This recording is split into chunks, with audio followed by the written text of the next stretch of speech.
Hello दोस्तों। आज हम करेंगे चैप्टर नंबर 2 बहुपद। बहुपद का मतलब क्या होता है सबसे पहले हम ये जानेंगे।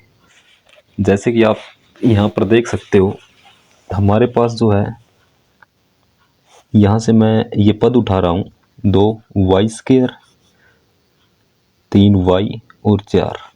ये हमारे पास क्या हो जाएगा, एक पद हो जाएगा। इसी तरीके से ये भी हमारे पास एक पद हो जाएगा और इसी तरीके से ये भी हमारे पास क्या हो जाएगा, एक पद हो जाएगा। यदि मैं इनको जोड़ करके या घटा करके लिख देता हूँ, जैसे कि 2y² माइनस 3y और प्लस में 4, तो ये हमारे पास क्या बन जाता है, बहुपद बन जाता है। ठीक है।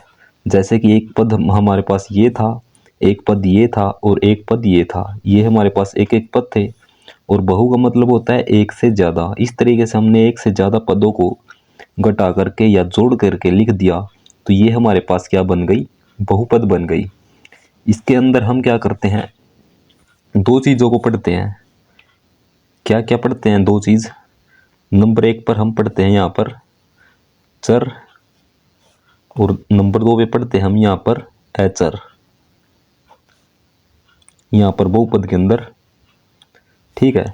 तो चर क्या होते हैं, चर होता है जिनका मान बदल जाता है, जिनका मान बदल जाता है। और अचर क्या होते हैं, जिनका मान नहीं बदलता, जिनका मान नहीं बदलता। आप बोलोगे सर ये तो समझ में नहीं आया।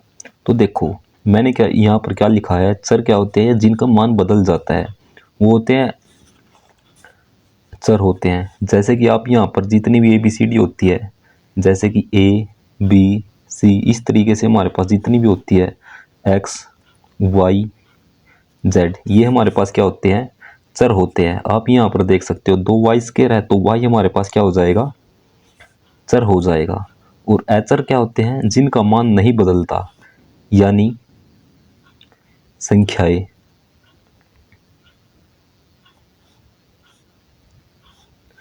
जैसे कि 1 2 3 0, ये यानी कि जितनी भी हमारे पास संख्याएं होती है उनको हम क्या बोलते हैं, अचर बोलते हैं। जैसे कि 2, यहाँ पर 2 क्या हो जाएगा, अचर हो जाएगा। इसी तरीके से -3 क्या हो जाएगा, अचर। और ये 4 क्या हो जाएगा, अचर। और चर क्या होते हैं, जिनका मान बदल जाता है, यानी कि जितनी भी हमारे पास ये ABCD है या अल्फ़ाबेट है, उनको हम क्या बोल देंगे, चर बोलेंगे हम। उसके बाद हमें यहाँ पर क्या दिया है, बहुपद की घातें दी हुई है, इनको हम बाद में पढ़ेंगे। सबसे पहले हम ये देख लेते हैं कि बहुपद, इनके अंदर हमें कौन कौन सी जो है बहुपद दिए गए हैं। देखो जहाँ पर भी हमको ये XYZ हमको ये मिलेंगे और इनकी घात यदि पूर्ण है, पूर्ण का मतलब पूर्ण संख्याएं, यानी कि 0 1 2 3 4 है, उनको हम क्या बोल देंगे, बहुपद बोल देंगे। जैसे कि यहाँ पर y की घात एक पूर्ण संख्या है, यानी कि 2 है, 1 है, 4 है, तो ये भी हमारे पास क्या हो जाएगा, बहुपद हो जाएगा। इसी तरीके से यहाँ पर 5x की 3 -4x² प्लस x माइनस वर्गमूल 2, ये हमारे पास क्या हो जाएगा, बहुपद हो जाएगा।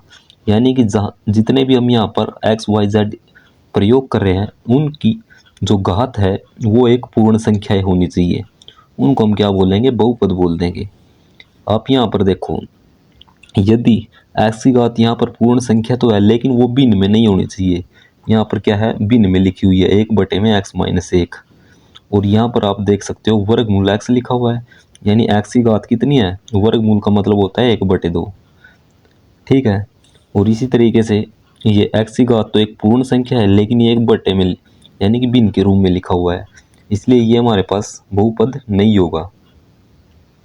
कौन सी संख्या होगी ये बहुपद, कौन किन किन को बोलेंगे, जहाँ पर जो है ये चर की घात एक तो पूर्ण संख्या होनी चाहिए, और वो उसकी घात जो है एक माइनस में नहीं होनी चाहिए, यानी कि ऋणात्मक नहीं होनी चाहिए, और एक जो है भिन्न के रूप में नहीं होनी चाहिए कोई भी, तो उसको हम क्या बोल देंगे,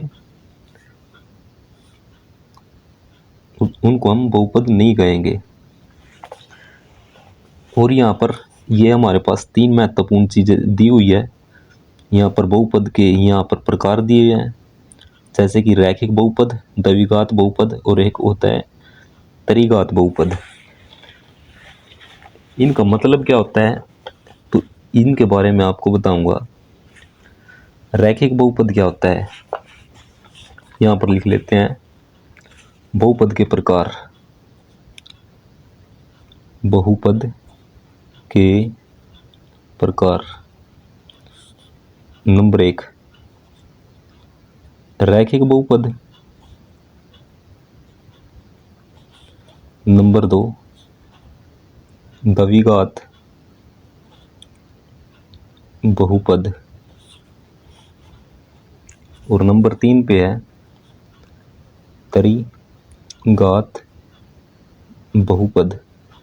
जैसे कि अभी आपने देखा, जो हमने यहाँ पर जो है पदों को जो है जोड़ घटा करके लिख दिया, तो ये हमारे पास बहुपद बन गया था। जहाँ पर ये चर थे और ये अचर थे, इनकी हमने गुणा करके लिखी थी और इनको जोड़ घटा करके लिखा था पदों को, तो ये हमारे पास बहुपद बन गया था। जहाँ पर जो x है, y है या z है, हम यहाँ पर प्रयोग कर रहे हैं। यदि इनकी घात कितनी हो हमारे पास, एक हो, यानी कि घात एक के बहुपद को हम क्या बोलेंगे, रैखिक बहुपद। जैसे कि आप यहाँ पर देख सकते हो,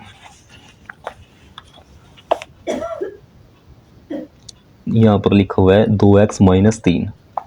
ये हमारे पास एक बहुपद है और इसकी घात हमारे पास कितनी है, एक है।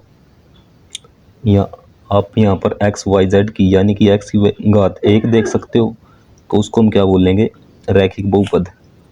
और इसी तरीके से आप यहाँ पर देख सकते हो y प्लस वर्गमूल 2, यानी कि y की घात हमारे पास यहाँ पर कितनी है, एक है, तो इसको हम क्या बोलेंगे, रैखिक बहुपद। यानी कि जहाँ पर घात एक हो, सबसे बड़ी घात, उसको हम क्या बोलेंगे, रैखिक बहुपद बोलेंगे। उसके बाद द्विघात बहुपद। द्वि का मतलब हमारे पास क्या होता है, दो, और घात का मतलब होता है घात, यानी कि पावर। आप यहाँ पर देख सकते हो ये, जैसे कि 2x² plus 3x minus 2/5, 2x² plus 3x या प्लस में 5 ले लो। जहाँ पर ये हमारे पास एक बहुपद है और जहाँ पर जो है एक्स वाई जेड की सबसे बड़ी घात जो है 2 हो, उसको हम क्या बोलेंगे, द्विघात बहुपद। द्वि का अर्थ ही हमारे पास 2 होता है। और ये देखो यहाँ पर, जो यहाँ पर ये चर है, इसकी सबसे बड़ी घात हमारे पास कितनी है, 2 है, तो उसको हम क्या बोल देंगे, द्विघात बहुपद। इसी तरीके से आप यहाँ पर ले सकते हो 4x² माइनस 3x प्लस 1। इसी तरीके से ये बहुपद है हमारे पास और इसकी सबसे बड़ी घात कितनी है, यहाँ पर हमने जो चर का प्रयोग किया है, x का प्रयोग किया है, और इसकी सबसे बड़ी घात हमारे पास कितनी है, 2 है, तो इसको हम क्या बोल देंगे, द्विघात बहुपद। ठीक इसी तरीके से यदि यहाँ पर हमारे पास सबसे बड़ी घात 3 होती, तो उसको हम क्या बोल देते हैं, त्रिघात बहुपद। त्रि का अर्थ कितना होता है, 3 होता है। जैसे कि 3x³ minus 4x² plus 8x plus 3। यहाँ पर आप देख सकते हो ये हमारे पास एक बहुपद है और इसकी सबसे बड़ी घात हमारे पास कितनी है, 3, तो हम इसको क्या बोल देंगे, त्रिघात बहुपद। यानी कि आप यहाँ पर देख सकते हो घात 3 का बहुपद हमारे पास क्या होता है, त्रिघात बहुपद। ये देख सकते हो आप, यहाँ पर लिखा हुआ है 2-x³। एक बहुपद हमारे पास 2-x³, यानी कि एक्स वाई जेड या ए बी सी की सबसे बड़ी घात जितनी होगी हमारे पास, हम यहाँ पर x प्रयोग कर रहे हैं और x की सबसे बड़ी घात हमारे पास कितनी है, 3 है, तो इसको हम क्या बोल देंगे, त्रिघात बहुपद।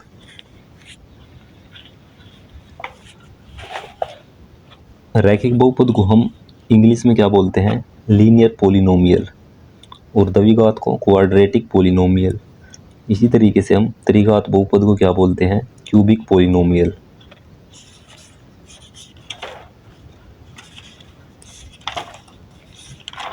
यदि आप यहाँ पर प्रश्नावली 2.1 देखो, तो यहाँ पर हमें क्या कहा गया है, किसी बहुपद px के लिए यदि y बराबर px का ग्राफ नीचे आकृति, ये हमारे पास कोई ग्राफ दिए गए हैं, हमें क्या बताना है, प्रत्येक स्थिति में px के शून्यकों की संख्या ज्ञात कीजिए। सबसे पहले आप देखो ये शून्य क्या होते हैं। जैसे कि हमारे पास कोई भी बहुपद है, जैसे हमारे पास कोई बहुपद है, द्विघात बहुपद है, क्योंकि यहाँ पर सबसे बड़ी घात हमारे पास 2 है x की, तो ये हमारे पास क्या हो जाएगा, द्विघात बहुपद हो जाएगा। और जो यहाँ पर x की वैल्यू आएगी उनको हम क्या बोल देंगे, शून्य बोल देंगे। ठीक है, ये हमारे पास शून्य होते हैं। जैसा कि आप सब जानते हो,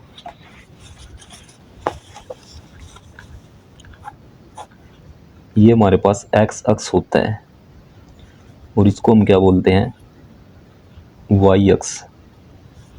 ठीक है, ये x अक्ष होता है ये, और ये हमारे पास क्या होता है, y अक्ष होता है। और ये हमारे पास कोई रेखा दी हुई है, हमें इसके शून्यकों की संख्या बतानी है। यानी कि ये जो रेखा है जितनी बार x पर टच करेगी यानी कि स्पर्श करेगी, उतने ही हमारे पास क्या शून्यक मिल जाएंगे। ये हमारे पास x अक्ष है, लेकिन ये रेखा तो x अक्ष पर कहीं भी स्पर्श या टच नहीं कर रही है, तो यहाँ पर इसका आंसर क्या आ जाएगा, 0 आ जाएगा। ठीक इसी तरीके से ये हमें दूसरा ग्राफ दिया हुआ है। यहाँ पर यदि हम देख रहे हैं जो ये रेखा दी हुई है, ये x अक्ष को कितने भाग पर टच कर रही है, आप यहाँ पर देख सकते हो। यहाँ पर ये x अक्ष है और ये रेखा x अक्ष को एक जगह पर टच कर रही है, यानी कि एक पॉइंट पर टच कर रही है, तो इसको हम क्या बोलेंगे, इसका आंसर हमारे पास कितना आएगा, 1 आ जाएगा। ठीक इसी तरीके से ये रेखा जो है x अक्ष को कितने भाग पर टच कर रही है, एक यहाँ पर टच कर रही है, एक यहाँ पर और एक यहाँ पर, यानी कि 3 जगह टच कर रही है, तो इसका आंसर हमारे पास कितना आ जाएगा, 3 आ जाएगा।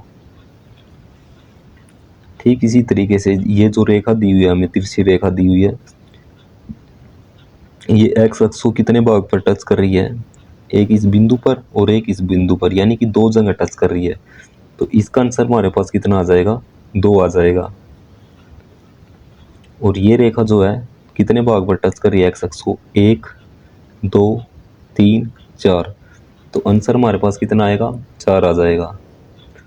इसी तरीके से आप यहाँ पर देख सकते हो, ये जो रेखा गई हुई है ये इस x अक्ष को कितने भाग पर टच कर रही है, एक बिंदु यहाँ पर, एक यहाँ पर और एक यहाँ पर, 3 जगह टच कर रही है, तो आंसर हमारे पास कितना आ जाएगा, 3 आ जाएगा। जो इस प्रश्नावली को जैसे एग्ज़ाम में देते तो नहीं है, तो जो क्वेश्चन बनेंगे एग्ज़ाम में वो प्रश्नावली 2.2 से बनते हैं।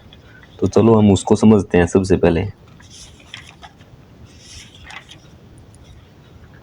तो देखो, प्रश्नावली 2.2 का जो पहला क्वेश्चन हमें दिया है, निम्न द्विघात बहुपद के शून्यक ज्ञात कीजिए और शून्यकों तथा गुणांकों के बीच के संबंध की सत्यता की जांच कीजिए। अभी आपने देखा जो ये बहुपद क्या होते हैं और जो द्विघात बहुपद हम किन्हें बोलते हैं। ठीक है, तो जैसे कि हमारे पास हमने ये बहुत सारे पदों को जोड़ करके या घटा करके लिख दिया था, तो ये हमारे पास बहुपद बन गया था। और यहाँ पर जो है इस बहुपद की सबसे बड़ी घात यदि 2 थी, तो इसको हमने क्या बोल दिया था, द्विघात बहुपद।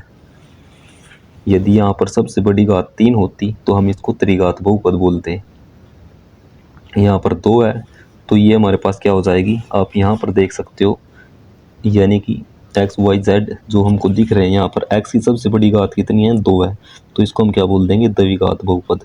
यहाँ पर एस की सबसे बड़ी घात कितनी है, ये 2 है, पावर 2 है सबसे बड़ी, तो इसको भी हम द्विघात बहुपद बोल देंगे। ठीक इसी तरीके से यहाँ पर भी सबसे बड़ी घात 2 है, तो इसको भी हम, एक्स की सबसे बड़ी घात 2 है तो इसको भी हम द्विघात बहुपद। आप यहाँ पर टी की सबसे बड़ी घात देखोगे तो 2 है, तो इसको हम क्या बोलेंगे, द्विघात बहुपद। और शून्य शून्य हमने इनके निकालने हैं। शून्य क्या होते हैं, जो ये यहाँ पर x है, इसकी यहाँ पर जो वैल्यू निकल करके आएगी वो क्या होएगी, शून्य हो जाएंगे। इसी तरीके से यहाँ पर s है, s की जो जितनी वैल्यू निकल करके आएगी वो इसके क्या हो जाएंगे, शून्य हो जाएंगे। यहाँ अब क्वेश्चन ये बनता है कि x की जो है कितनी घात निकल कर, ये वैल्यू कितनी वैल्यू निकल करके आएगी। जितनी सबसे बड़ी घात होती है, जैसे 2 है तो x की यहाँ पर 2 वैल्यू निकल करके आएगी। ठीक इसी तरीके से यहाँ पर भी x की 2 वैल्यू निकल करके आएगी। यदि x की सबसे बड़ी घात 3 होती तो x की हमारे पास 3 वैल्यू निकल करके आती। ठीक है, तो इस अब हम इनको क्वेश्चन को सोल्व करते हैं।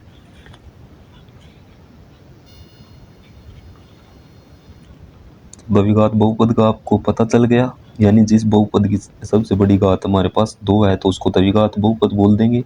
और शून्य क्या होते हैं, यहाँ पर x की जितनी वैल्यू निकल करके आएगी, 2 निकल के आएगी, तो x की 2 वैल्यू निकल के आएगी, उनको हम शून्य बोल देंगे। और उनके बीच हमें सत्यता की जांच करनी है। तो चलो हम देखते हैं कि हमें कैसे करनी है। तो क्वेश्चन नंबर पहले का फर्स्ट पार्ट करते हैं। तो हमें क्या दिया है, x² minus 2x minus 8, x² minus 2x minus 8, ये हमें द्विघात बहुपद दिया है।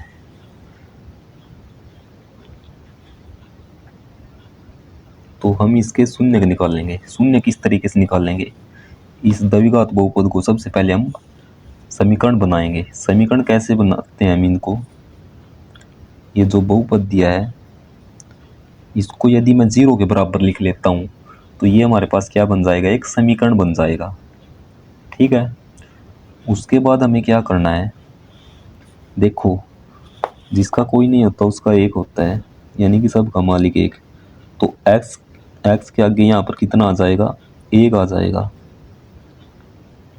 ठीक है, उसके बाद हमें क्या करना है, जो ये 1 है, या यदि यहाँ पर 2 होता या 3 होता तो उसकी गुणा हम किसके साथ करेंगे, इस वाले के साथ करेंगे, लास्ट वाले पद के साथ। तो हम इसकी गुणा इसके साथ करेंगे तो कितना आएगा हमारे पास, 1 की गुणा 8 के साथ करेंगे तो 8 आ जाएगा। अब हमें दूसरे स्टेप में हम क्या करेंगे, इस 8 को हम इस तरीके से लिखेंगे कि गुणा करने के बाद तो 8 आए, यानी कि इसको हम क्या करेंगे, 2 भागों में तोड़ेंगे कि गुणा करने के बाद तो 8 आए और जोड़ घटा करने के बाद हमारे पास कितना आए, -2। ऐसी कौन सी 2 संख्या है, तो आप बोलेंगे कि सर एक 2 है और एक 4 है और एक 2 है। यदि आप 4 की गुणा 2 के साथ करते हो तो कितना आता है, 8 बनता है, ये 8। और यदि आप इस 4 को यदि आप माइनस का लिखते हो, -4, और ये +2 लेते हो तो ये कितना बनेगा, -4 + 2 कितना आएगा, -2 आ जाएगा। तो ये बन गया। तो आपने इसको इस तरीके से लिखना है। सबसे पहले आपने क्या करना है, जो x² का जो गुणांक है उसकी गुणा आपने इस वाले पद के साथ करनी है। ठीक है, तो कितना आएगा, 8 आएगा। उसके बाद इस 8 को इस तरीके से तोड़ना है, जो बीच वाला ये पद है ये आपको -2 दिख रहा होगा कि गुणा करने के बाद तो 8 आए और जोड़ घटा करने के बाद कितना आए, -2। तो ये हमने इसको इस तरीके से तोड़ के लिख दिया। अब आप देखो यहाँ पर इस -2 के साथ जो है एक x लगा हुआ है, तो आपने क्या करना है, दोनों के साथ में x लगा देना है। ठीक है, तो यदि आप इनको देखोगे तो ये हमारे पास कितना बन जाएगा, यानी कि आपने क्या किया है, इस -2x के स्थान पर अब आप क्या लिख सकते हो, -4x + 2x। यदि आप इसको जोड़ोगे घटाओगे तो दोबारा से आपके पास यही आ जाएगा, -2x। ठीक है, तो पहले वाले पद और जो ये लास्ट वाला पद है, आप इनको ऐसे का ऐसा लिखोगे, तो हमने लिख दिया एक्स स्क्वायर, और ये -8 बराबर 0। और जो -2x के स्थान पर हम क्या लिखेंगे, -4x और +2x, -4x और ये +2x। ठीक है। अब आप देखो यहाँ पर हम क्या करेंगे, एक बार पहले दो पद उठाएंगे, इन दो पदों को लेंगे, और उसके बाद हम क्या करेंगे, इन दो पदों को लेंगे, अलग अलग से लेना है। अब आप देखो जो एक्स स्क्वायर है ये किस तरीके से लिखा हुआ है। एक्स स्क्वायर को आप इस तरीके से भी लिख सकते हो, एक्स स्क्वायर को आप क्या किस तरीके लिख सकते हो, एक्स गुणा एक्स लिख सकते हो, और जो 4x है आप इसको किस तरीके लिख सकते हो, 4 गुणा में x लिख सकते हो। ठीक है। तो आप एक्स स्क्वायर और -4x में से क्या चीज़ कॉमन ले सकते हो, जो दोनों के अंदर है। आप यहाँ पर देखोगे x जो है यहाँ पर भी है और यहाँ पर भी है कॉमन, तो आप इसके अंदर से x को कॉमन ले सकते हो। तो हमने क्या लिया, 100 बार, इसके अंदर से हमने 100 बार कॉमन ले लिया, x तो बाहर चला गया, अंदर क्या बचा, अब हमारे पास x बच जाएगा। यहाँ पर इसका एक x बाहर चला गया, अंदर कितना बचेगा, x। निशान माइनस का है तो हम निशान माइनस का लगा देंगे। अब देखो 4x था ये, अब x इसका ये बाहर चला गया, ये आ गया यहाँ पर। ठीक है। ये x तो बाहर चला गया, यानी कि इसको यहाँ से काट देंगे तो अंदर कितना बचेगा, ये बच जाएगा 4। तो इसको मैं ऐसे का ऐसा लिख दूंगा। अब निशान किसका है, प्लस का। अब आप देखो जो ये लिखा हुआ है 2x और ये -8 है, तो आप 2x को क्या लिख सकते हो, 2 गुणा x लिख सकते हो, और 8 को आप क्या लिख सकते हो, 4 गुणा 2। ठीक है, इस तरीके से आप लिख सकते हो। तो आपको 2x और -8 में से क्या चीज़ कॉमन दिख रही है, कॉमन तो हमको ये 2 दिख रहा है, तो हम क्या करेंगे, कॉमन चीज़ को बाहर लिखेंगे। तो हमने 2 लिख दिया बाहर, अंदर क्या बचेगा, 2x में से ये देखो 2x है, इस 2x में से 2 तो ये बाहर चला गया, ये आ गया यहाँ पर, अंदर कितना बचेगा, ये x बचेगा। तो हमने इस x को लिख दिया, यानी कि 2x में से 2 बाहर चला गया, अंदर कितना बचेगा, x बचेगा। अब देखो निशान माइनस का, ठीक इसी तरीके से 8 में से ये 2 तो बाहर चला गया, अंदर कितना बचा, ये 4 बचेगा। तो ये हम यहाँ पर ये 4 लिख देंगे बराबर 0। ठीक है। अब आप देखो इसमें से और इसमें से आपको क्या चीज़ कॉमन दिख रही है।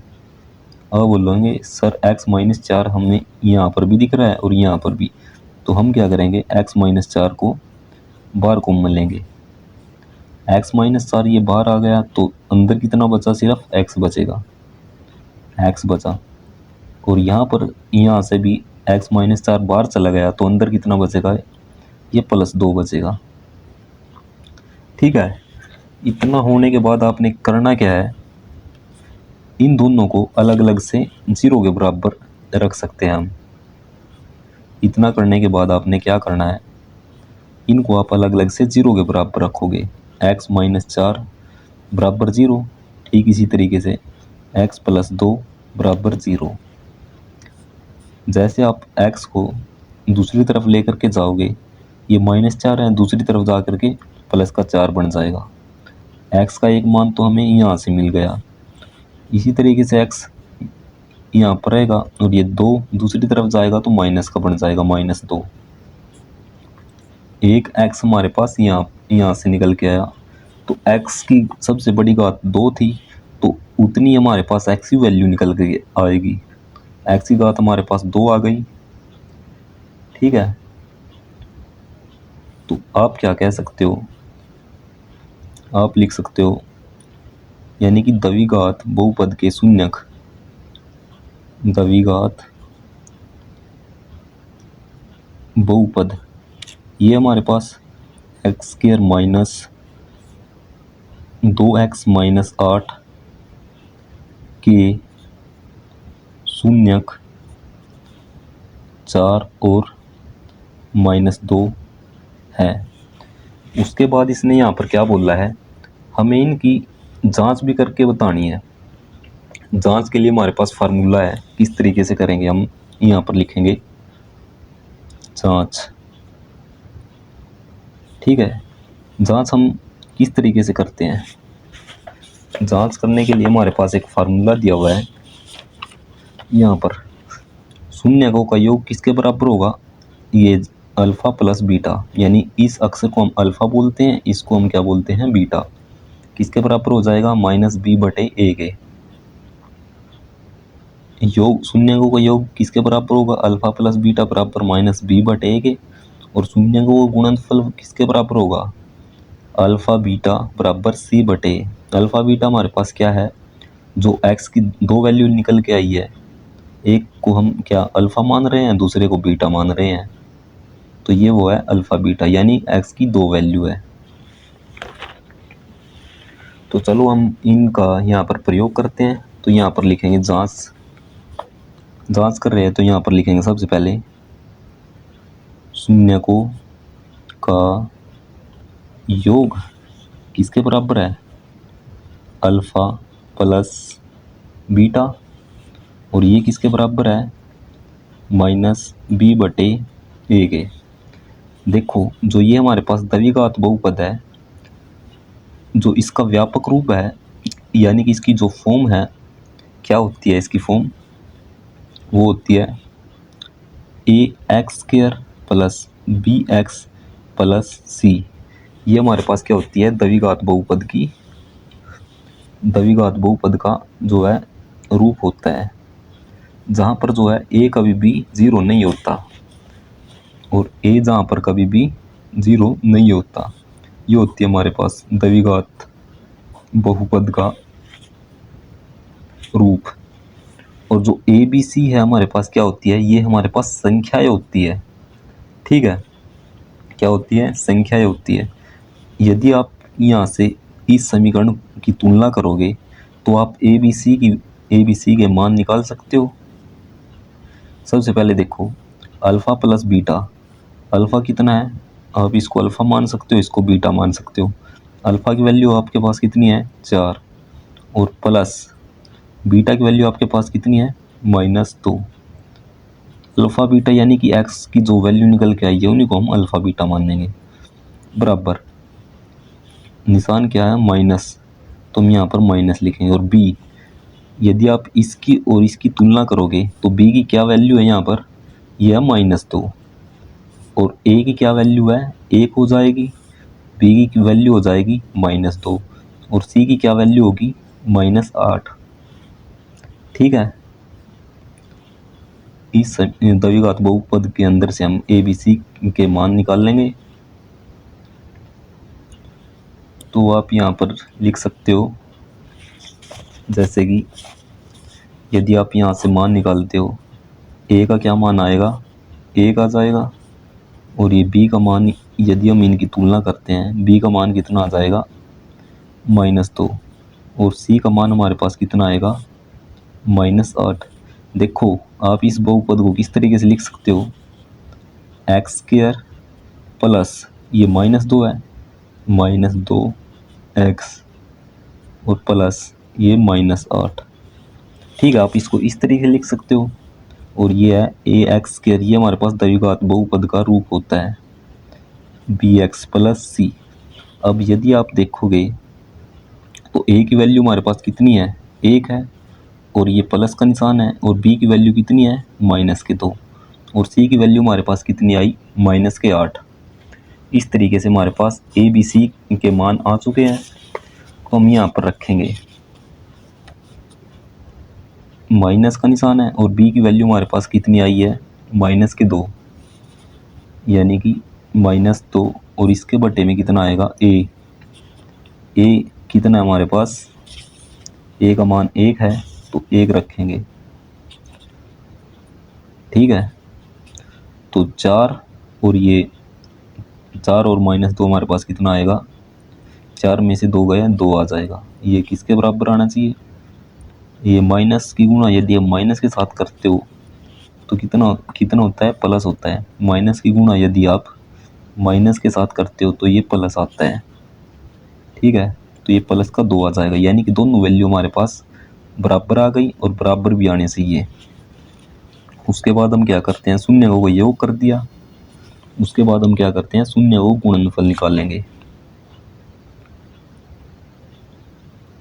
शून्य को का गुणनफल किसके बराबर होगा, अल्फा बीटा बराबर सी बटे, तो हमने लिख दिया सी बटे ए। तो देखो अल्फा की वैल्यू 4 थी और बीटा की वैल्यू कितनी, -2।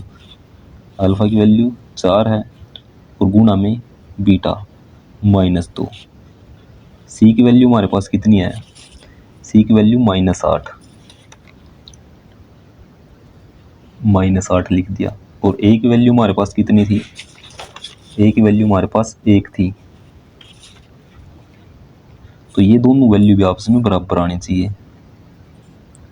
तो 4 की गुणा यदि आप -2 के साथ करोगे, 4 दूनी 8, निशान माइनस का, ये बराबर ये -8 बटे 1 कितना हो जाएगा, -8। तो ये दोनों वैल्यू बराबर आ गई। इसका मतलब क्या है, जांच ये हमारी सिद्ध हो गई कि ये चीज़ सत्य है। तो इस तरीके से आपने यहाँ पर जांच करके बताना है। उसके बाद हमें क्वेश्चन नंबर 2 में हमें क्या दिया है, 4s का स्क्वायर -4s + 1, ये हमें द्विघात बहुपद दिया है। हम इसके शून्य निकालेंगे, यानी कि s के मान निकालेंगे। तो चलो हम सबसे पहले क्या करते हैं, एस स्क्वायर का जो गुणांक होता है उसकी गुणा किसके साथ करते हैं, इसके साथ करते हैं। तो सबसे पहले हम इसको गुणा करेंगे तो कितना आएगा, 4 आ जाएगा, ठीक है।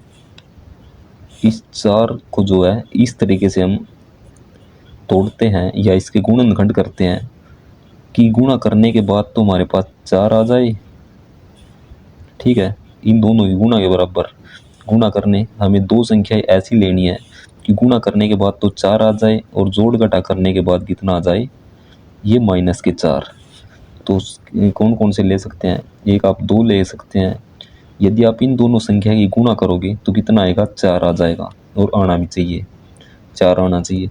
और जोड़ घटा करने के बाद कितना आना चाहिए, -4। तो अब हम क्या करें कि इन दोनों को जोड़ने घटाने के बाद -4 आ जाए। उसके लिए हम क्या करेंगे,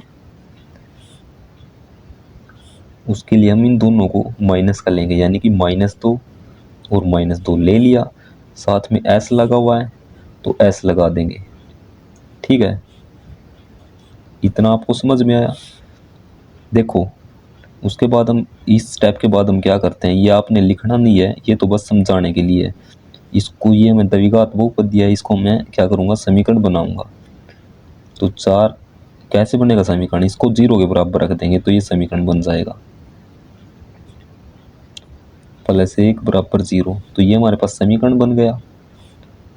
तो पहले पद को और आखिरी पद को हम क्या करते हैं, ऐसे का ऐसा लिखते हैं, 4s² और ये +1। -4s के स्थान पर क्या रख सकता हूँ, ये रख सकता हूँ -2s और ये -2s,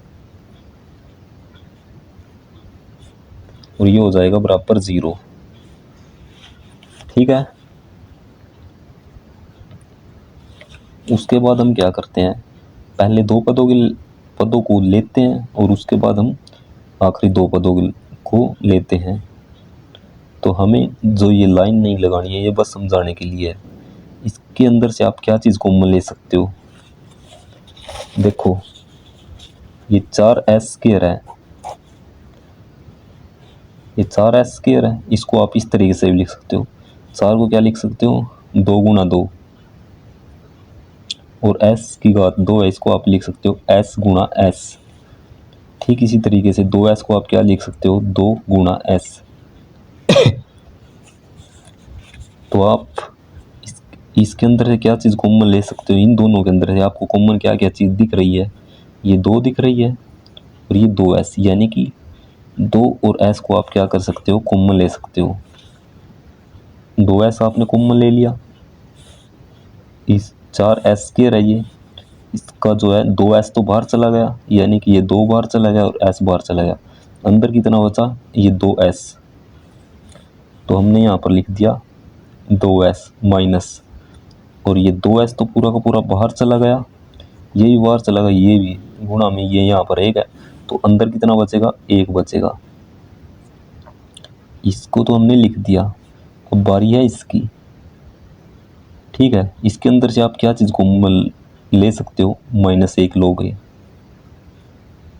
अंदर हमारे पास कितना बचेगा, ये 2s, -1 बाहर चला गया तो ये 2s जो है प्लस का बन जाएगा अंदर जाके, और ये माइनस यहाँ से बाहर जाएगा, ये माइनस माइनस हमारे पास क्या होता है, जोड़ते हैं जब हम गुणा करते हैं माइनस माइनस की, तो ये हमारे पास प्लस होता है। तो माइनस बाहर चला गया तो ये भी हमारे पास माइनस, यदि ये बाहर चला जाता है तो ये माइनस बच जाता है अंदर। तो इसको लिख सकता हूँ मैं -1 बराबर 0। ठीक है, यानी कि जो ये अंदर वाला बच रहा है, ये दोनों जो है एक जैसे होने चाहिए। उसके बाद इस पद के अंदर से और यहाँ से मैं क्या चीज़ कॉमन ले सकता हूँ, अब बोलोगे यहाँ से 2s -1 यहाँ पर भी है और यहाँ पर भी, तो 2s -1 यहाँ से कॉमन ले सकता हूँ, तो यहाँ पर कितना बचेगा, 2s, ये 2s -1 बाहर चला गया तो अंदर कितना बचेगा, -1 बराबर 0। अब आप इन दोनों को जो है अलग अलग से 0 के बराबर रख सकते हो, तो ये आ जाएगा हमारे पास 2s -1 बराबर 0, ये लिख दिया, और इसको भी मैं 0 के बराबर रखूँगा तो 2s -1 किसके बराबर आ जाएगा, 0 के। तो आप यहाँ से देखो 2s, ये -1 दूसरी तरफ जाएगा तो कितना बन जाएगा, ये प्लस का 1। तो आप यहाँ से s का मान निकाल सकते हो, ये 2 बटे में जाएगा, तो s का मान हमारे पास कितना आया, 1/2। ठीक इसी तरीके से आप यहाँ से भी s का मान निकालोगे तो 1/2 आ जाएगा। उसके बाद आपने क्या करनी है, जांच करनी है। जांच किस तरीके से करते हो, आप लिखते हो शून्य को का योग। जब आप 5-7 क्वेश्चन को सोल्व करोगे तो आप इनको आसानी से या आप स्पीड से इनको सोल्व कर पाओगे, आपने बस इनकी प्रैक्टिस करनी है। शून्य को योग किसके बराबर होता है, अल्फा प्लस बीटा बराबर -b/a। देखो ये हमारे पास द्विघात बहुपद है, आप यहाँ से a b c के मान निकालोगे। इसको आप इस तरीके से लिख सकते हो, 4s² प्लस ये -4s प्लस 1। ठीक है, ये a का मान होता है और ये b का मान होता है और ये c का मान होता है। क्योंकि हमारे पास ये द्विघात बहुपद का रूप की बात करते हैं तो वो होता है 2x² plus bx plus c। a का मान हमारे पास कितना है, 4 है, b का मान कितना है, -4, और c का मान 1 है। तो आप यहाँ पर भी लिख सकते हो। तो अल्फा की वैल्यू हमारे पास कितनी है, 1/2, प्लस बीटा की वैल्यू कितनी है, 1/2, और ये निशान माइनस है, और b हमारे पास यहाँ पर कितना आया था, b का मान हमारे पास कितना है, -4। तो मैंने इसको लिख दिया माइनस और ये -4 बटे में a का मान कितना है, 1 हो जाएगा। a का मान हमारे पास 1 है, तो मैंने ये 4 है तो 4 लिख दिया। अब देखो यदि आप इनको जोड़ोगे, ये आधा है और ये आधा, आधा और आधा कितना हो जाएगा, 1 हो जाएगा बराबर, ये भी 1 के बराबर आना चाहिए। माइनस की गुणा यदि आप माइनस के साथ करोगे तो ये बन जाएगा प्लस, और ऊपर भी 4 है नीचे भी 4, काटेंगे तो कितना बनेगा, 1 बन जाएगा। ठीक है, ये दोनों वैल्यू हमारे पास बराबर आ गई, तो शून्यकों का योग तो हमारे पास निकल गया। अब हम निकाल लेंगे शून्यकों का गुणनफल। शून्यकों का गुणनफल क्या होता है, वो अल्फा बीटा बराबर c/a। अल्फ़ा बीटा की वैल्यू हमारे पास कितनी है, अल्फ़ा की वैल्यू है और बीटा की वैल्यू 1/2 गुणा में 1/2 बराबर। अब सी का मान हमारे पास कितना है, 1 है, तो हम यहाँ पर 1 लिखेंगे और ए का मान हमारे पास कितना है, 4, तो लिख दिया हमने 4। ठीक है। और यदि आप इनकी गुणा करोगे, 1 की गुणा 1 के साथ 1 आएगा, 2 की गुणा 2 के साथ करोगे 4 बराबर 1/4, यानी कि यहाँ से भी हमारे पास ये वैल्यू बराबर आ गई। इस तरीके से आपने इनको सोल्व करना है। क्वेश्चन नंबर 3 में हमें क्या दिया है, 6x² - 3x - 7। यदि आप यहाँ पर क्रम देख रहे होगे इनका, तो x की घात 2 के बाद x की घात 1 आएगी यहाँ पर, और उसके बाद ये वाला पद आता है। तो इसको सबसे पहले ठीक करके लिखेंगे, 6x² और उसके बाद कौन सा पद आएगा, -7x, उसके बाद आएगा -3। ठीक है। उसके बाद हम क्या करते हैं, इसको समीकरण बनाते हैं। तो ये इसको 0 के बराबर रखेंगे, तो ये हमारे पास समीकरण बन गई बराबर 0। तो पहला स्टेप हमारे पास ये है। उसके बाद हम क्या करते हैं, इसकी गुणा इसके साथ करते हैं, तो कितना आता है, 6 की गुणा यदि आप 3 के साथ करोगे तो 18 आ गया, तो हमने यहाँ पर 18 लिख लिया।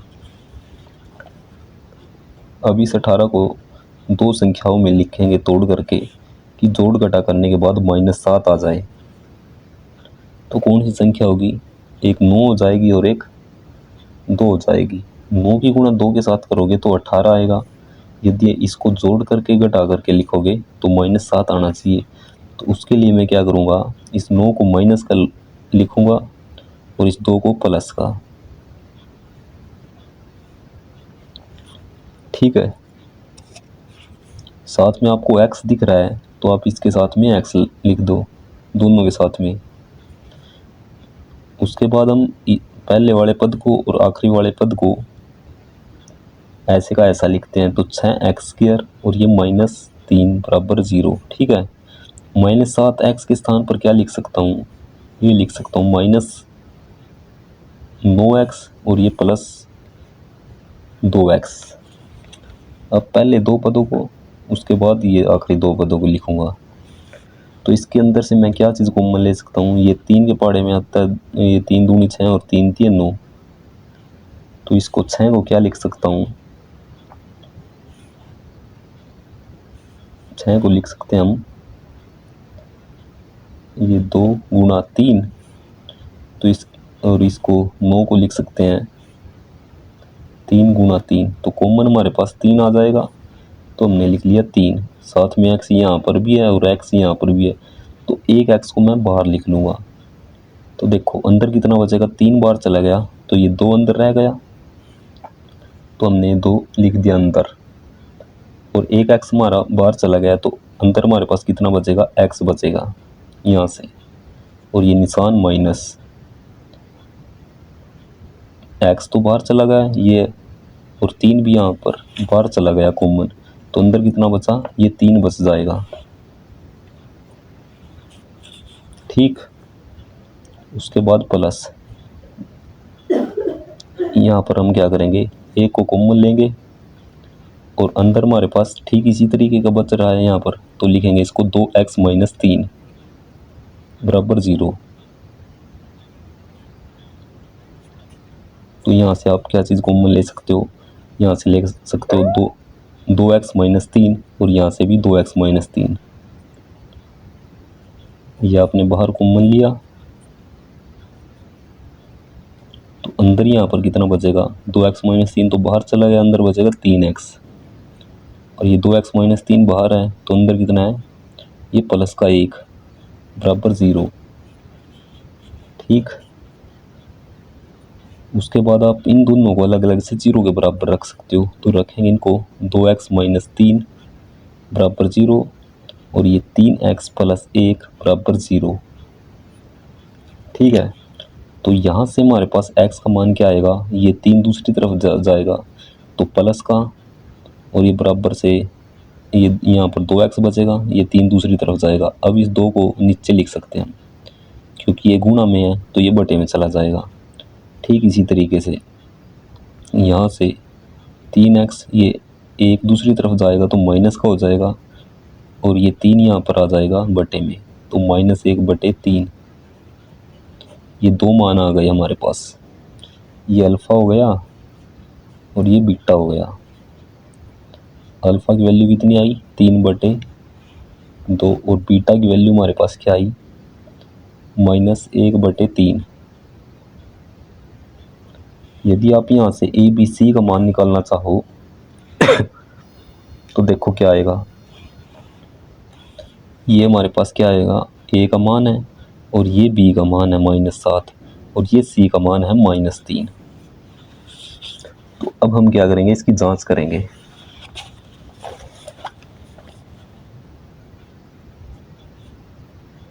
जांच के लिए हम क्या लिखते हैं, शून्यकों का योग, शून्यकों का योग किसके बराबर होता है, अल्फ़ा प्लस बीटा बराबर -b/a। अल्फ़ा बीटा की वैल्यू हमारे पास क्या आई थी 3/2 और -1/3। अल्फ़ा की वैल्यू 3/2 और बीटा की वैल्यू आई थी -3/1। ठीक है, ये बराबर, और बी की वैल्यू हमारे पास कितनी है, माइनस के साथ है, तो हमने माइनस के साथ लिख दिया,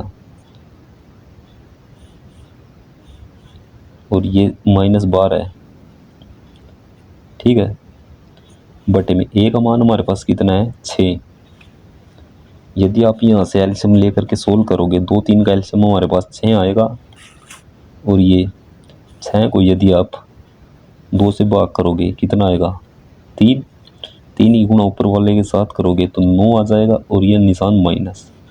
अब 6 को, इस 6 को यदि आप 3 से भाग करोगे तो 3 दूनी 6 यानी कि 2 आया। इस 2 की गुणा आप ऊपर वाले के साथ करते हो तो 1 की गुणा 2 के साथ 2 आ जाएगा, और ये माइनस माइनस क्या हो जाएगा प्लस 7/6, और ये 9 में से 2 गया 7/6, यानी कि दोनों मान हमारे पास क्या आ गए बराबर। उसके बाद हम क्या निकालते हैं, शून्यकों का गुणनफल। शून्यकों का गुणनफल किसके बराबर होता है, अल्फ़ा बीटा बराबर c/a। तो अल्फ़ा की वैल्यू हमारे पास कितनी थी 3/2 गुणा में बीटा की वैल्यू कितनी थी -1/3 बराबर सी का मान हमारे पास कितना था, सी का मान था -3, और ए का मान हमारे पास कितना था 6।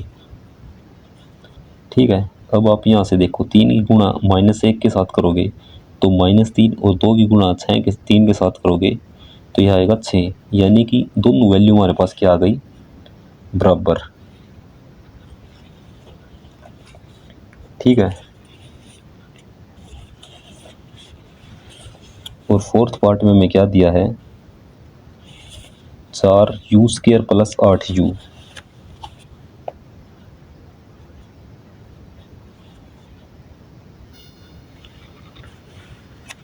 तो देखो यहाँ पर क्या होता है, जो x² के बाद x वाली जो पद होता है उसके बाद बिना x वाली, लेकिन बिना x वाली पद हमारे पास यहाँ पर नहीं है। तो हम क्या करेंगे, यहाँ से डायरेक्ट क्या करेंगे, इसको सबसे पहले बहु समीकरण बनाएंगे 4u² + 8u = 0। अब आप यहाँ से क्या चीज़ कॉमन ले सकते हो, यहाँ से ले सकते हो एक तो 4 ले सकते हो, और यहाँ से भी 4 कॉमन आ जाएगा, और यहाँ से u कॉमन ले सकते हो। तो अंदर कितना बचेगा, 4 तो बाहर चला गया और एक u बाहर चला गया, तो अंदर u बच जाएगा, प्लस ये 8 को मैं क्या लिख सकता हूँ 4 गुणा 2, ये 4 तो बाहर चला गया ये। ठीक है, अंदर कितना बचेगा 2 बच जाएगा, और u भी बाहर चला गया ये यहाँ पर, तो ये u + 2 बचेगा बराबर 0। अब इन दोनों को अलग अलग से 0 के बराबर रख सकता हूँ, 4u = 0, और ये u + 2 = 0 हो जाएगा। ठीक है, तो यहाँ से u का मान हमारे पास कितना आएगा, क्योंकि 4 जो 0 के बटे में जाएगा तो तब भी हमारे पास कितना हो जाएगा, ये 0 ही रहेगा। u का एक मान ये आ गया और ये 2 को दूसरी तरफ भेज देंगे तो u का एक मान हमारे पास ये आ गया -2। तो अल्फ़ा का एक मान 0 आ गया और बीटा का मान कितना आया, -2। अब हमें जांच करके बताएंगे कि ये मान जो है सही है इसके, इस द्विघात बहुपद के। तो उसके लिए हम क्या करेंगे, यहाँ पर लिखेंगे जांच। जांच किस तरीके से करते हैं, उसके लिए लिखते हैं शून्यकों का योग। किसके बराबर होता है, अल्फा प्लस बीटा बराबर -b/a। अल्फा की वैल्यू 0 है, प्लस बीटा की वैल्यू कितनी है, -2। यदि आप यहाँ से b का मान देखते हो, ये a का मान है 4 और b का मान कितना है, 8 है, निशान माइनस। b का मान कितना है, 8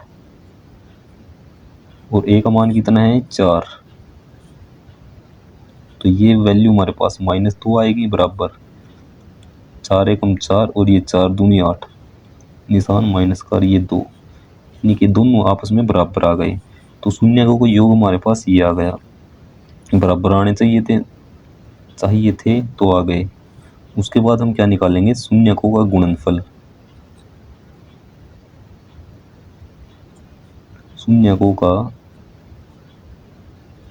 गुणनफल किसके बराबर होता है, अल्फा बीटा बराबर c/a के।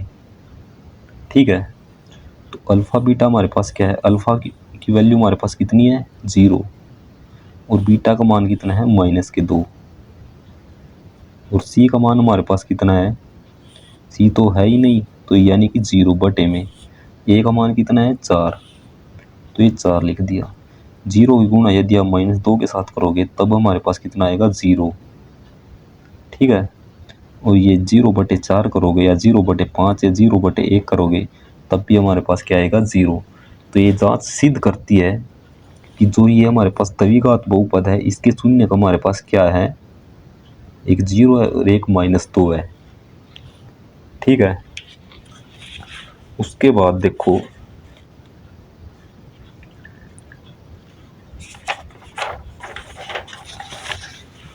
उसके बाद 5वें भाग में हमें क्या दिया है, t² - 15, t² - 15।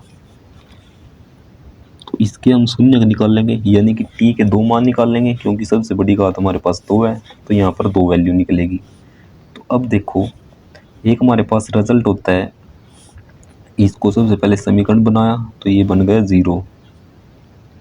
ठीक है, एक होता है a² - b², किसके बराबर होता है,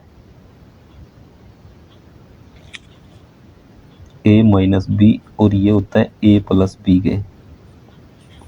ठीक है, ये होता है, या आप ये करो, ये बनेगा t² और ये 15 को दूसरी तरफ लेकर के जाओगे तो ये 15 और जैसे दोनों वर्गमूल करोगे तो t का मान क्या आएगा,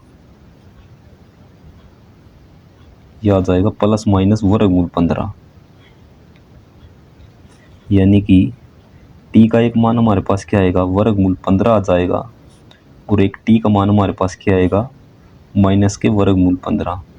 हमें 2 वैल्यू निकालनी थी, तो इस तरीके से भी निकाल सकते हैं या फिर हम फार्मूला लगा करके निकालेंगे, तो ये आपके लिए बेहतर रहेगा।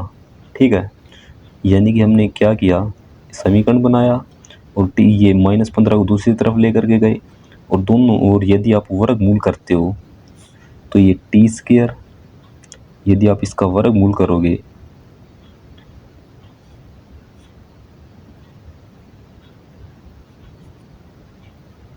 और ये 15 का वर्गमूल, यानी कि ये वर्ग क्या करेगा, इस वर्गमूल को काट देगा। तो ये हमारे पास क्या आएगा,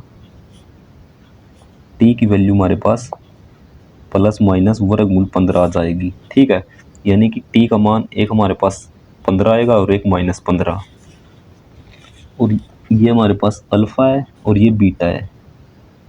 ठीक है, अब हम इसकी जांच करके बताएंगे। जांच के लिए हम क्या लिखते हैं, यहाँ पर शून्यकों का योग किसके बराबर होता है, अल्फा प्लस बीटा बराबर माइनस बी बटे ए। अल्फा की वैल्यू कितनी है, वर्गमूल 15, और बीटा की वैल्यू कितनी है, माइनस वर्गमूल 15। यहाँ से आप देख सकते हो बी का मान कितना है, जिसका कोई नहीं हो तो उसका एक, तो ए का मान हमारे पास एक है। उसके बाद जो है टी की घात एक आनी थी, तो इस वजह से बी का मान 0 हो जाएगा क्योंकि है नहीं वो। और यहाँ पर उसके बाद जो है बिना टी वाली जो पद आता है, तो यहाँ पर जो है सी का मान कितना हो जाएगा, 15। तो ए बी सी का मान आ गया, ए का मान 1, बी का मान 0, और सी का मान कितना आया, ये माइनस के 15, क्योंकि माइनस का चिन्ह है। ठीक है, तो ए का मान ये माइनस का निशान है, बी की वैल्यू कितनी है, 0 बटे में ए कितना है, 1 है। तो ये देखो वर्गमूल 15 और माइनस वर्गमूल 15 कितना हो जाएगा, 0 हो जाएगा, क्योंकि प्लस का 3 और ये माइनस का 3 क्या होता है, यानी कि वर्गमूल 15 एक प्लस का है और एक हमारे पास कितना है, माइनस का, बराबर ये 0 बटे 1 है, तो ये 0 हो जाएगा। यानी कि ये हमारे पास कितना आएगा, 0, बराबर इसके 0 आ जाएगा। और शून्य को गुणनफल की बात करते हैं, शून्य को का गुणनफल किसके बराबर होता है, अल्फा बीटा बराबर सी बटे अल्फा बीटा की ये वैल्यू है। यदि आप इन दोनों की गुणा करोगे, वर्गमूल 15 गुणा में माइनस वर्गमूल 15, और सी का मान हमारे पास कितना है, -15 है, तो -15 और ए का मान कितना है, 1। वर्गमूल 15 की गुणा यदि आप वर्गमूल 15 के साथ करोगे तो कितना आ जाएगा, माइनस वर्गमूल 15, 2 बार है वर्गमूल 15, तो हमने ये लिख दिया वर्गमूल 15 को 2 बार, निशान माइनस का है तो हमने माइनस का निशान लगा दिया। और ये इस तरफ हमारे पास कितना है, -15, और ये वर्ग से ये वर्गमूल कट जाएगा, तो -15 किसके बराबर है, -15 के। ठीक है, इस तरीके से आपने इसको सोल्व करना है। ठीक इसी तरीके से क्वेश्चन नंबर 6 में हमें क्या दिया है, 3x² minus x minus 4, 3x² minus x और -4। ठीक है, जैसे आप इसको समीकरण के रूप में लिखोगे इस द्विघात बहुपद को, तो बराबर के 0 लिख दोगे। उसके बाद हम क्या करते हैं, जो x² का गुणांक होता है, यानी कि ये वाला ये होता है इसकी गुणा में, उसकी गुणा हम अंतिम वाले पद के साथ करते हैं, यानी कि बिना x वाले के साथ या x बिना y वाले के साथ। तो कितना आएगा, 12। इस 12 को हम क्या करते हैं, इस तरीके से तोड़ेंगे कि गुणा करने के बाद तो ये 12 आ जाए, और जोड़ घटा करने के बाद कितना आ जाए, -1, क्योंकि यहाँ पर कितना है, ये 1 है। तो वो संख्या हो जाएगी 4 की गुणा 3 के साथ करोगे तो गुणा करने के बाद 12 आएगा, और जोड़ घटा करने के बाद कितना आएगा, -1। तो उसके लिए हम क्या करेंगे, इस 4 को क्या लिखेंगे, माइनस का, और इस 3 को लिखेंगे प्लस। साथ में x है तो इनके साथ में x लगा देंगे। तो पहले और आखिरी वाले पद को हम क्या करते हैं, ऐसे का ऐसा लिखते हैं, ये ठीक है। और -x के स्थान पर क्या लिखेंगे, इनको लिखेंगे -4x प्लस 3x, और ये -4 बराबर 0। अब देखो आप यहाँ से किस चीज़ को कॉमन ले सकते हो, x को कॉमन ले सकते हो, तो x ले लिया, अंदर कितना बचेगा, 3x, 1x बाहर चला गया, अंदर तो हमारे पास x ही बचेगा, और ये 3 बच जाएगा, निशान माइनस का, x बाहर चला गया, अंदर कितना बचेगा, 4। ठीक इसी तरीके से ये यहाँ पर अंदर ठीक ऐसा बचेगा, तो 3x -4। और यहाँ पर हम क्या चीज़ कॉमन ले सकते हैं, कुछ भी कॉमन नहीं आ रहा तो एक कॉमन ले सकते हैं। ठीक है, तो अब इसके अंदर से और इसके अंदर से आपके पास क्या चीज़ कॉमन है, 3x-4। और यहाँ से हमारे पास 3x-4 बाहर चला गया, अंदर कितना बचेगा, x बचेगा और निशान प्लस। 3x-4 बाहर चला गया, अंदर कितना बचेगा, 1। ये बराबर 0। अब इन दोनों को आप अलग अलग से 0 के बराबर रख सकते हो। 3x-4 बराबर 0 और ये x प्लस 1 बराबर 0। यहाँ से x का मान क्या आएगा, ये 4 दूसरी तरफ जाएगा प्लस का, इस तरफ हमारे पास 3x बचेगा, 3 को बटे में लेकर के जाएंगे तो x का मान ये आ जाएगा। इसी तरीके से x का मान हमारे पास कितना आएगा, इसको दूसरी तरफ लेकर के जाएंगे 1 को तो माइनस का आ जाएगा, तो ये आ जाएगा हमारे पास। अब हम जांच करेंगे, किस तरीके से करते हैं, शून्य का योग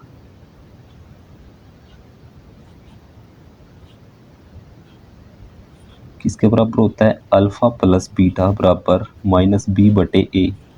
अल्फा बीटा यानी कि अल्फा की वैल्यू है 4/3 और बीटा की वैल्यू कितनी है, -1 बराबर माइनस बी की वैल्यू कितनी है हमारे पास, यहाँ पर आप देख सकते हो x के साथ कोई नहीं है तो 1 है, तो -1 हो जाएगी b का मान, -1/a का मान कितना है, 3। तो यदि आप इसको एलसीएम लेकर के सोल्व करोगे, ये यहाँ पर 3 आ जाएगा, ये बनेगा 4 और ये 3 यहाँ पर आएगा तो माइनस का 3 बन जाएगा और बटे में 3, ये और ये माइनस माइनस प्लस, तो ये दोनों वैल्यू क्या आ गई, बराबर। ये 4 में 3 गया 1 और ये बटे में 3, ये बराबर है 1/3 के, दोनों वैल्यू बराबर आ गई। इसी तरीके से आप क्या करोगे, शून्य का गुणनफल किसके बराबर होता है, अल्फा बीटा यानी कि इन दोनों की गुणा बराबर c/a। अल्फा क्या है 4/3 गुणा में बीटा का मान क्या है, -1 और c का मान हमारे पास कितना है, -4 और a का मान कितना है, 3। तो अब आप देखो, यदि -1 की गुणा इसके साथ करोगे तो -4/3 आ जाएगा बराबर, और ये -4/3 यानी कि ये वैल्यू आपस में क्या आ गई, बराबर आ गई।